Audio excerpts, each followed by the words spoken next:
Hello, hello, hello, and welcome back to another episode of the Believe in Lions podcast. That's BLEAV right here on the Believe Network. This is a victory episode after dominating the Chicago Bears, or at least in the final 3 minutes, we dominated the Chicago Bears, and a Thanksgiving preview episode. And of course, I am joined, as always, by a man very qualified to talk about beating the Chicago Bears, talk about beating the Green Bay Packers, and talk about Thanksgiving, a man who has a couple interceptions against both those teams. It's Glover Quinn. Yes, sir. How you doing?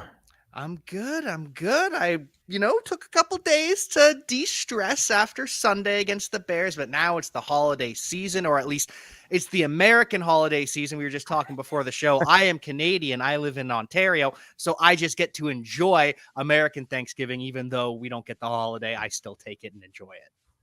That's I mean, yeah, you taught me something with that one. I had no idea. Excuse my American ignorance.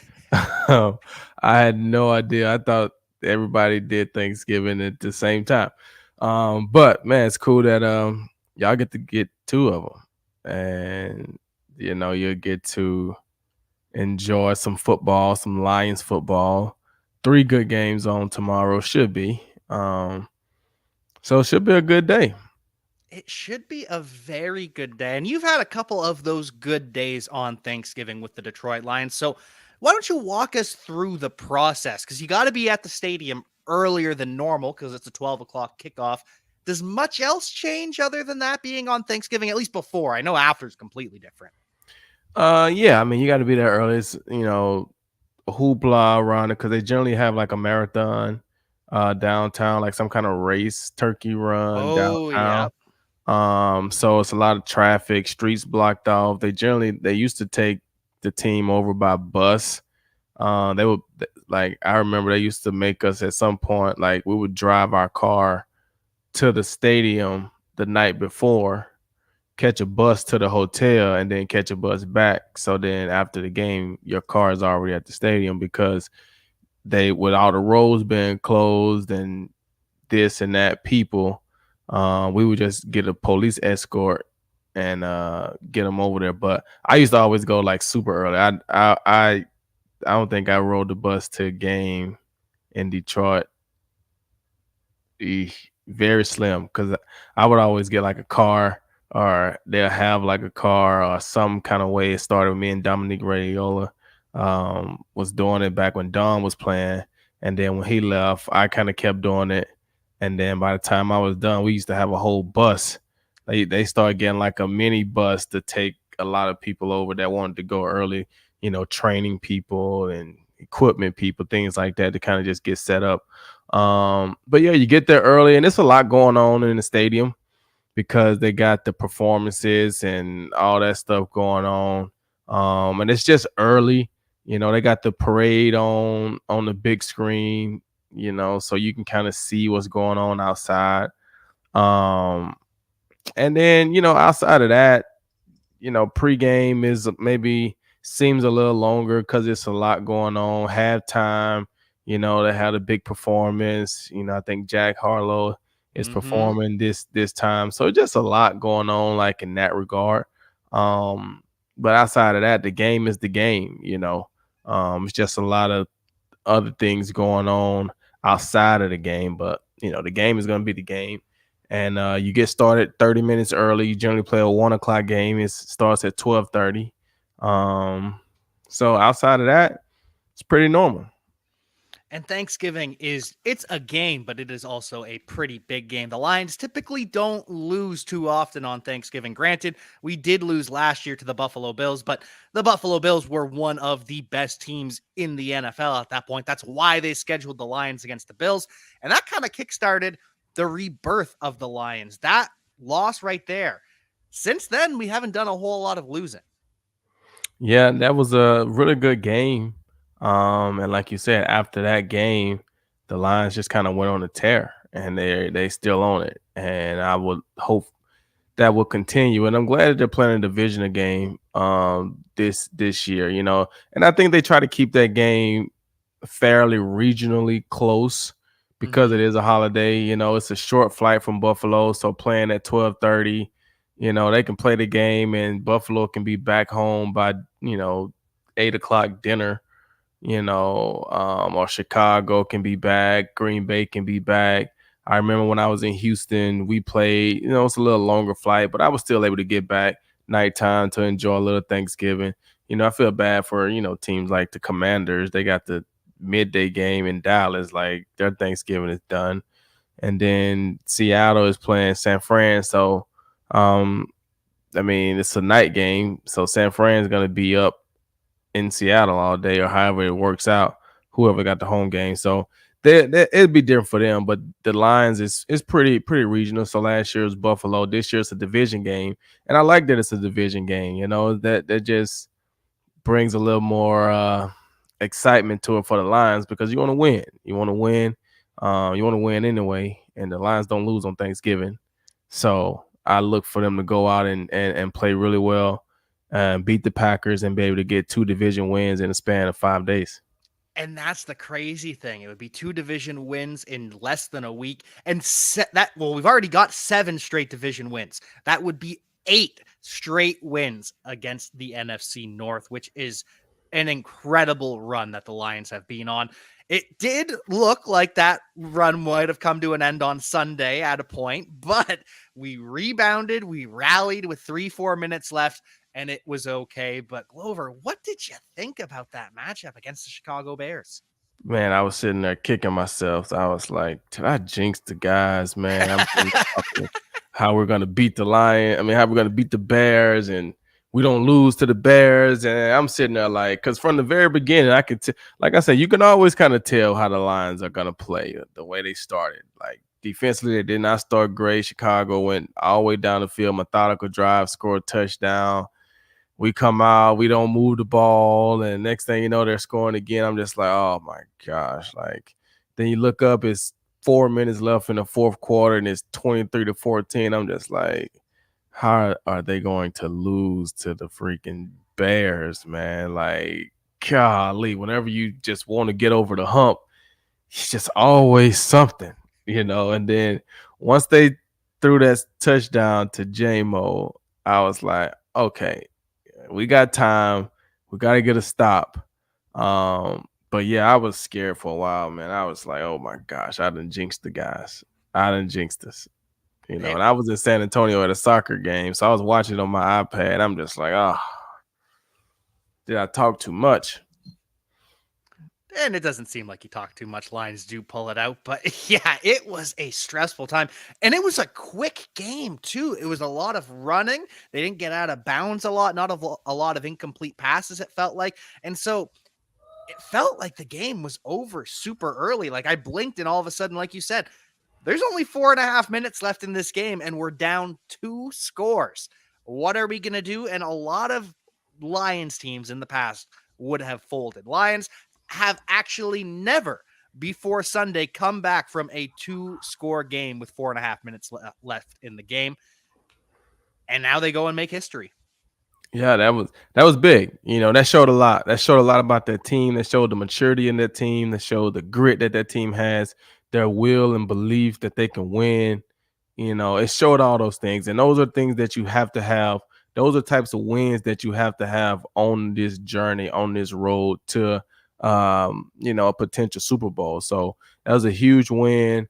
Being in those situations and you come out on top, it just helps you, because if you make a run, you're going to be down some games. You're going to be down, and you're going to have to battle. You're going to be in some tough games. So winning games like this just builds more character, helps you in the long run, and hopefully it it'll pay off, and the Lions will see some benefits from, and be able to look back and say, you remember that game we had against the Bears, like that right there got us ready for this moment right here. So we'll just have to keep an eye on that. Yeah, it'll be the kind of thing. Hey, remember when we were down 2 scores, came back in 4.5 minutes? Well, there's 12 minutes left on that clock. We got more than enough time for that comeback. Those kinds of things you can look to. And we've always known this about the offense at the very least. Jared Goff, even with 3 interceptions, is able to come back. The run game looks strong at times. Amon-Ra St. Brown, 77 yards and a TD. But even with the 3 interceptions, the offense still chugs along. Yeah, and that was surprising a little bit to see him throw some of the passes that he threw and miss some of those throws. But I think the thing that you can see, and this is probably what you see around the league a lot, is when you are the guy, unquestioned guy, that's what can happen.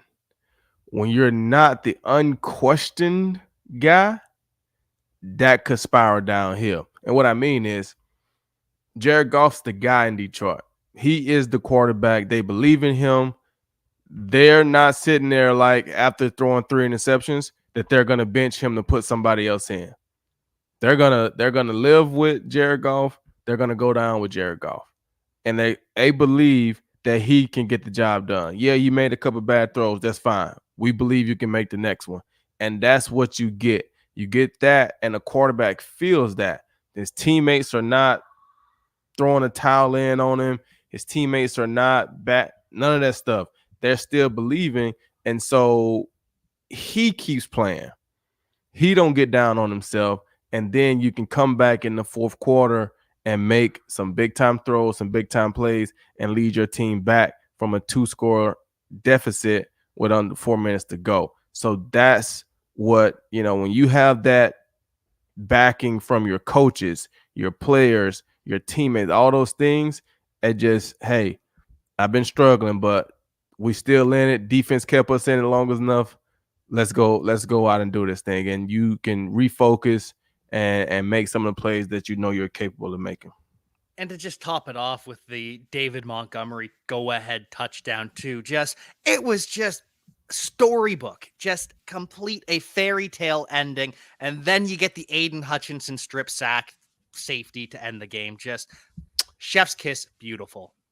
Yeah, that was dope. That was, I'm not gonna lie, everybody in that situation on the defense is looking to be the game ender, right? Every DB is like, all right, I know they got to throw the ball. I'm trying to catch the pick to end the game. Every D lineman is like, I know they got to throw the ball, so I'm trying to get the sack, the forced fumble to end the game. Every linebacker is like, I know they got to throw it, so I'm not even jumping up and biting on the run. I'm trying to catch the pick to end the game. And it happened to be Aiden Hutchinson. He got the sack, the forced fumble, heads up play to push the guy so he can't go down and recover the fumble. That's just a big play. And to that point, I saw something in the game, and this is just a teaching moment. I saw something in the game, and it was Cam Sutton had the fumble, right, when he punched the ball out. In that situation, we got the ball. True enough. But in that situation, I would like to see Cam Sutton finish the tackle because he punched the ball and let the receiver go. The receiver almost recovered the ball. Yep. Right? When you punch the ball out, you got to finish the tackle and keep that guy away from getting up and getting the ball. Your teammates that are hustling to the ball, because you should have more defenders hustling to the ball than they have offensive guys, right? So you punch that ball out, you tackle that guy and keep him from getting the ball and let your teammates recover the fumble. So what Aiden did, hey, he got the ball loose, big boys going to get it. I'm going to push him. Nothing wrong with pushing. I'm not going to let you go down there and recover the ball. Aiden's trying to get a touchdown in that situation because I don't want you to recover the ball. And he ends up kicking it or pushing or whatever he did, get the ball out of bounds, and you get a safety. But in those situations, if you're the tackler, you tackle and keep that guy from getting the ball and let your teammates come and recover it. Yeah, I think it's the difference between punching the ball out for a guy versus the little drop when they've got it in their hands as a quarterback, right? Because the quarterback, it's out of his hands and it's a couple seconds before he knows it. The receiver knows immediately that he has fumbled it and he's going for that ball because he doesn't want to be the guy he doesn't want to make it a turnover. If he fumbles and loses it, it's a lot worse than just fumbling. Right, and they be possessed trying to get it back. When they fumble, and that ball's still loose, they will run through anybody to try to get that ball because they know they don't want to lose that ball. They don't care what they got to do. They'll dive on the hand grenade trying to get that ball once they fumble it. So you better do a good job of holding that guy down for Yeah, sure. absolutely. And it was nice to see some turnovers in those key moments, but how did we get to that point against the Chicago Bears? How did the offense just move the ball so well over and over and over again? Like the run defense, it seemed they were biting on the handoff, and then Justin Fields just walks untouched around the edge over and over again. What happened there? Yeah, defensively they just wasn't playing well. Justin Fields was beating them with his legs, and that once that started happening, that opens up things for wide receivers. So they were struggling. Offensively, they were moving the ball and we was turning it over. That was the big thing. You move the ball, interception. You move the ball, interception. That's the thing. We can't stop the quarterback scramble, and we're turning the ball over. And that's what's scary because the Chicago Bears isn't a great team. You're playing against a top team. You're playing against, a better team. You can't turn the ball over 4 times or 3 times or whatever it is. You got to get points. Even if it's 3, you got to get some kind of points because the good teams are going to find ways to score as well. And you giving them 3 extra chances, it's hard to win those games against good teams. They were able to beat Chicago. So luckily they were playing Chicago when they had that type of performance, and hopefully they can get that out the system. And so are you worried going forward about the Lions and how they've handled these mobile quarterbacks in the past? I mean, even Geno Smith, who's not a runner, they just kept letting him escape the pocket and just dink and dunk and make these plays. But then the actual quarterbacks that run, like Justin Fields, goes for over 100 yards. Are you worried about that? Nah, because the teams in the playoffs aren't like running quarterbacks outside of maybe Jalen Hurts. Yeah. Dak Prescott, maybe, but 49ers, Brock Purdy isn't running. Yeah. I mean, whoever comes out of the South, I don't even know who's going to come out the South. I don't know. Derek Carr's not running. Baker's not running. Yeah, those guys aren't really running. Geno, I feel like the Seahawks, honestly, depending on how it shakes out in the next couple of weeks, they're going to be probably hoping that the Lions get the 2 seed and they can try to muscle their way into the 7 because we struggle against the Seahawks. And that right there would be, I'm not going to lie, that would be a scary matchup for me. I would be sitting there like, oh my gosh. But on the road to a championship, you gotta defeat your giant. And for some reason, Seattle is the Lions' giant. You have to go through them to get to the Super Bowl. So I can see that happening down the stretch. But I think, as far as the scrambling quarterback, I think they'll be fine. Let's just hope that they're fine. Maybe they can get it rectified by the time they get there. Make some adjustments and cover things up. They'll have another challenge against the Dallas Cowboys with Dak Prescott, who, like you said, he's a mobile quarterback. He's not a scrambler. He's not a rusher, but he's a mobile quarterback. And so the Lions, even guys that aren't running the football when they escape the pocket, they just seem to have this thing against them. So I'm hoping that we can clean that up. It was a good game from a lot of players, though. Aiden Hutchinson, 6 pressures, even though he only had the 1 sack. 3 tackles for loss from Brian Branch, too. Just guys on a tear. Yeah, his timing of blitzing off the edge is incredible. His looks against slot receivers is good. He's disguising it well, and he's literally just faster and quicker than those guys. They can't block him, and so but he's a safety that's able to play the nickel, so he got tackle ability, and his timing is great. So that's going to lead to a lot of tackle for losses, and he was able to capitalize on Sunday and get 3 of them. That's huge. Absolutely huge. And hopefully he's able to get some more of those this week against the Green Bay Packers. I don't know who he's going to be tackling in the backfield, though, because A.J. Dillon's a little bit banged up. Aaron Jones is out for the game. He's not going to be playing this week. And then just there's a whole host of other injuries for the Green Bay Packers. This is not a healthy team. Does that do anything? It's what I'm wondering is they're backed into a corner, the Green Bay Packers. Does that make them dangerous or does that just make them hurt? I think it just makes them hurt. I think you know when you say backed into a corner, I think what we're seeing out of Minnesota is being backed into a corner, but you got good players, Yeah. right? You got talented people. You guys just wasn't playing well. Now you get to a point where you kind of like, hey man, our season's gonna be over with before it even gets started.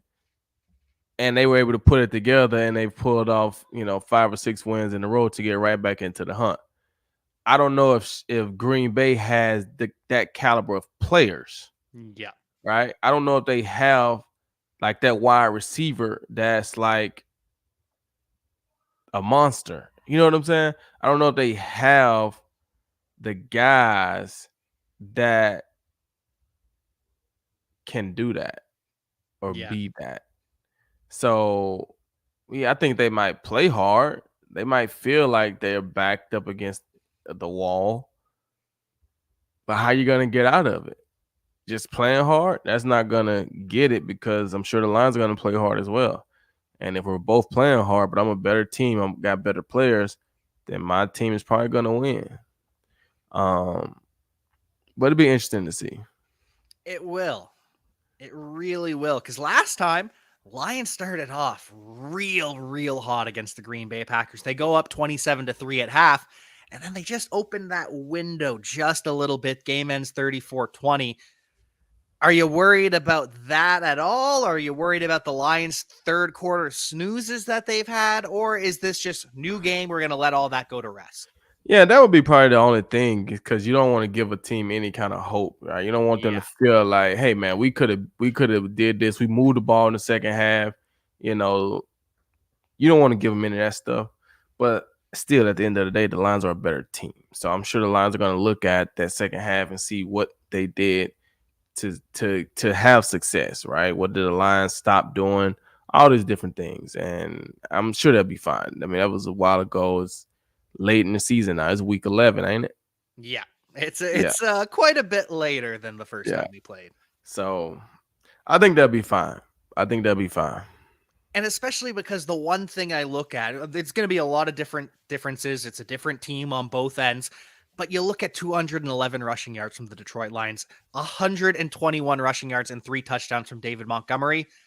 That translates no matter what. Being able to run the football down someone's throat translates always. And Jahmyr Gibbs, only 8 carries in that game. It's a whole new offense for the Detroit Lions. Yeah, I mean, and it's gonna be like that. He gonna have games where he don't get as much, and I mean, we know this was David Montgomery's former team, so yeah, we all may not talk about it as much and try to make it a bigger deal than what it really is, but it's always a big deal. Coaches know it. Everybody knows it. And just because it don't get talked about publicly doesn't mean it's not talked about in the meeting rooms. Like, it just is what it is. So yeah, Jahmyr didn't have as big of a day, but he's still so dynamic when he does get the ball out the backfield, passing or running. So, I mean, David ran a lot on Sunday. Short turnaround. I can see Jahmyr getting a lot more this week. It's a true 2-headed monster. It's going to be a lot of fun against the Green Bay Packers, and it's going to be a lot of fun on defense, or at least I hope so, because last time we played the Packers, it was a lot of fun. 2 interceptions from Jerry Jacobs. He was taken after Glover Quinn. He went to hand school. He's been paying attention to the show. And then 5 sacks from the defense as well. And I got to tell you, maybe we were a little bit disrespectful to the Bears last week because they didn't scare me either. But this Packers offense just doesn't strike fear into my heart. I mean, with Aaron Jones being out and AJ Dillon being questionable or whatever he was, I don't know anybody else on their offense. I mean, I know you got Christian Watson, the receiver. He just, to me, just seems like he can't get right all the way for some reason. Is Jordan Love still the quarterback? Did he get hurt? No, he's still QB1, Yeah, 322 yards against the Chargers. It's the Chargers, though. and Going that's good. That's a lot. That's a lot of yards. But like I said, I just don't feel like they have enough to beat the Lions. And I hope I'm not talking too much, but I just don't feel like they have enough offensive firepower from a tight end standpoint, receiver standpoint, running backs. I just don't think they got enough.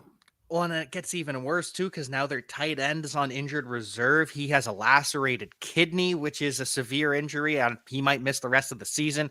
So it's not going to get any better for the Green Bay Packers. And we are not nice enough to let the Packers off the hook. This is going to be a physical matchup. The Lions, I think, after how close that last game is, the Lions are going to come out swinging, and it's going to be 4 quarters of dominance. Oh yeah. It's Thanksgiving. We're gonna get started early and often. We always try to put on the show on Thanksgiving. Always. Always. So I look for them to try to run it up, try to put on the show, expect all types of trick plays and gadget plays and shots. Expect those type of things. It's Thanksgiving in Detroit. And so, do you have a final score prediction for Lions versus Packers? Last week I had the Lions score right. I think I had 31. I gave to Chicago got more than what I expected. I think I had gave them 10. They ended up getting a couple more touchdowns. This game.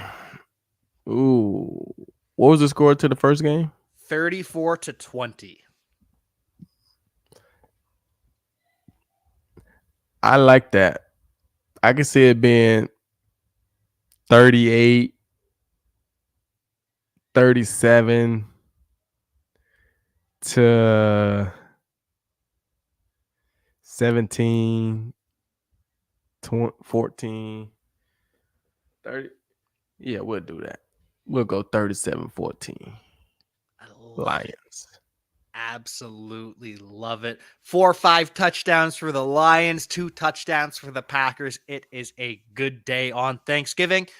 Glover, I got to ask you this. What was your best day on Thanksgiving? And I'm going to ask with the Lions because I know you did have a Thanksgiving that was pretty good with the Texans, but no Lions fans are happy about that loss.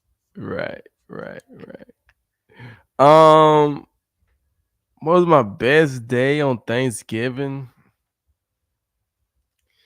The first game I played on Thanksgiving with the Lions, we beat the Packers like 40-0 or something like that. 40 something to something. It was bad.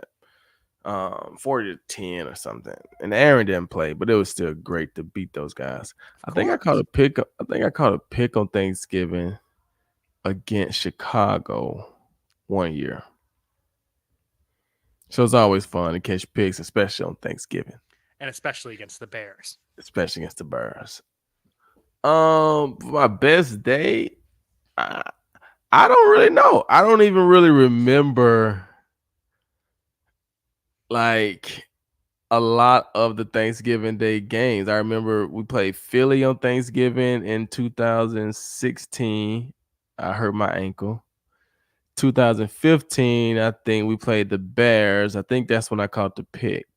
Well, it would have been 2014 is when I caught the pick. 15 is when I hurt my ankle. 16, we played the Bears again. 17, we played the Vikings, I think, and lost. I think that was Coach Caldwell's last year. 18, we played the Vikings again, I think, with Matt Patricia. And I could be wrong. 14, I think it was the Bears. 13, it was the Packers. I thought we played the Packers twice, so I may be mixed up somewhere. But I would have to say probably the first game that we played, my first game in Detroit on Thanksgiving 2013, we played the Packers, beat up on those guys pretty good. Outside of the ticky-tack personal foul that I got, that cost me about $15,000. It was a good game. $15,000 for a personal foul. And it wasn't even a personal foul. It was like Jordy Nelson was like stepping out of bounds, and I just like shoulder checked him. I didn't even knock him down, just like shoulder checked him as he's stepping out of bounds. They call an unnecessary roughness penalty during the game, late hit, and y'all got fined for it. That's silly. That's silly. I didn't even take him to the ground. Yeah, that's it. At the time, though, it was the Packers. The Packers got all the breaks at that time. Right. Yeah, still frustrated years later, but some pretty good Thanksgivings, including that one, other than the silly fine. Oh yeah, Thanksgiving is just fun. I love playing on Thanksgiving. It's just a good thing, and it was so full circle to me because I grew up playing football on Thanksgiving and watching the Lions on Thanksgiving as a kid. You grow up and you're watching Barry Sanders and the Lions first thing, and then by the time the game go off, it's evening time. You done ate already, and then you just go out and play football. So I grew up watching the Lions on Thanksgiving, and to end up playing with the Lions on Thanksgiving was pretty special. Sounds like a pretty fantastic moment. And now you get to bring it full circle once again. Watch the Lions on Thanksgiving. Watch them get a victory, which you got for the Lions against the Chicago Bears. Just all big, full circle here. Any final thoughts on Thanksgiving, the NFL, the Lions, Detroit, anything at all? Oh man, it's Thanksgiving. It's the Thanksgiving season, so we all got a lot to be thankful for. Find people that in your life that you are thankful for, and tell them, let them know that you appreciate them, that you're thankful for them. I appreciate you and everything that you do to make this show and make us run. And all the people that's listening to us, I appreciate you guys. We're definitely thankful for that. So yeah, it's a gratitude season, man. Show some gratitude to people, thankful. And the guys that have to go out and play football on this Thanksgiving, on this Thursday to entertain America. We appreciate you guys. We're thankful the sacrifices that y'all make with your families. We don't take that stuff I don't take that stuff for granted. And I know everybody try to throw the money in there. Well, they get paid lots of money. Yeah, but still, you still don't get to, spend those moments with your loved ones like everybody else. So just thankful for those guys and everybody. So that's just my little spiel. It's just Thanksgiving, so I like Thanksgiving. It's a beautiful time of year. Make sure everyone out there express your thankfulness, your gratitude for the people in your life that you love, that you care about, that have done great things for you. I am very thankful to get to work with Glover Quinn, to work with GQ each and every week. It is truly an honor. I'm thankful for all of you out there listening to me get to talk to Glover Quinn, which is truly an honor. So thank you, everyone out there, for tuning in, and we will see you next time. Peace.